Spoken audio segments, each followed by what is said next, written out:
Okay, for this movement here, we need a relatively low box. You can stack some plates here even if you need to. It doesn't need to be too high. If it is too high, we can stack some things that we reach as a target, or we can just kind of reach into space and then come back up. What we're doing here is working on the glute med fibers. The anterior glute med fibers are on the side of the hip, as well as some muscles there into the glute. We'll definitely get some quad going here as well. What the position is I'll move this a bit closer. The inside foot or the leg that we're going to be working is banded so that the knee is being pulled away from the midline.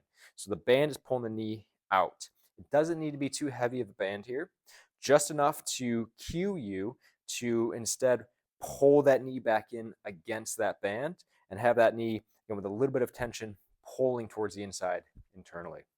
From here, we just maintain that position as we reach this knee down, down, down, or this heel. Then we slowly come back up, up, up. What I want you to do is feel like you're hinging into this hip as we go down, down, down. The knee's gonna bend, but minimally as we go down and up. Another great cue here is to, as we go down, start bending the knee, reaching this heel towards the ground, feel this glute and hip doing all the work, is keep this knee as far forward as you can as you start to come back up. What that'll do is it'll keep a lot of work in this glute and hip where we want most of it, and a little bit less in the quad and knee. Now, keeping that knee as far forward as you can as you come up, kind of delaying the knee extension or the straightening of the knee.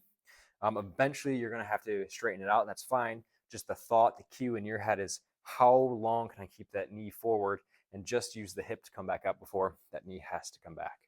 So we get to work on some muscles around the side of the hip and back of the hip with a drill like this.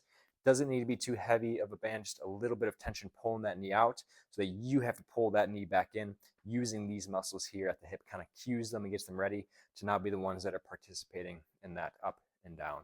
Okay, so great way to work on anterior glute med around the hip and pelvis. Go ahead, give it a shot.